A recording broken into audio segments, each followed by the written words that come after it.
So for this short video blog, I'd like to explore the vital role that values play in your life and how coaching can help you and your organization to identify, clarify, and activate those values as a living, breathing tool.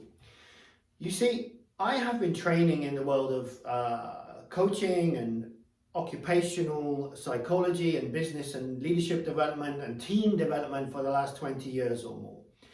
And so often when I come to the topic of values, I ask, how important do you believe your personal values are to you?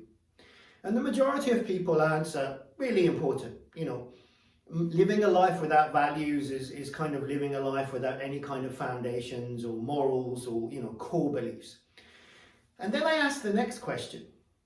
So what are your top 4, 5, 6 values, and how do you activate them and use them actively in your decision making, in your planning, in the way in which you lead people, the way in which you form relationships?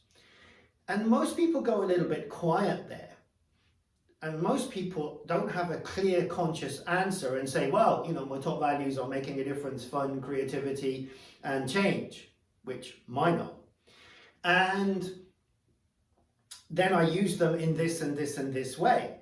And the reason why people struggle with that question is because your values, whether you were born with them or whether your upbringing created them, I often believe it's a combination of both, they live deep within you at a subconscious level, in a part of your brain that is called the limbic system that encodes those values. So it's only through skilled coaching that we can bring those values up into our conscious awareness. Right now, I could ask you a couple of questions. So, can you name just one activity that you love to do? Is it tennis? Is it running? Is it skiing? Is it chess? Is it reading books? Is it spending time with your family? Is it creating business results? So that's a surface activity. But if you genuinely enjoy doing it, then I promise you that there will be at least one core value that's being met and fulfilled by that action. For example, let's say you love playing tennis. My next question to you would be, what does that give you? Or what do you get from it? And it might be about winning. It might be about competition. It might be you love playing doubles and it's about collaboration and teamwork or partnership. It might be about fun.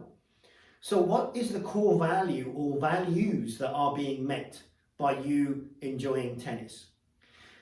And then we can translate that onto an organizational level. Often I've found that organizational values are a little bit of a waste of time. There might be a nice set of values on the website. There might be a nice set of values displayed in reception of your company. But what do they actually mean? And what have you done to activate those values? Not just from, leaving them at the conceptual level. Welcome to Organization X. We believe in quality, professionalism, and care. But that doesn't mean anything, right? So how do those concepts, those values get translated into measurable, observable behaviors? And again, I've helped many, many hundreds of teams around the world and organizations activate values that people feel a sense of ownership over. And you can actually measure, that the values are actively used in recruitment, in decision making, in exit interviews, in big company decisions about do we buy out this company or don't we, and all different aspects and functions of organizational life. So 2 things to take away from this short session. Firstly, how well do you know your own personal values?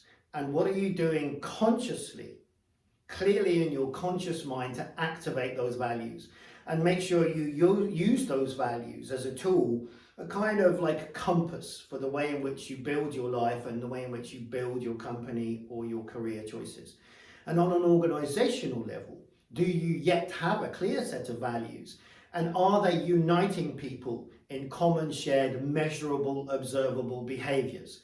And if not, that suggests that some work could be done in this area.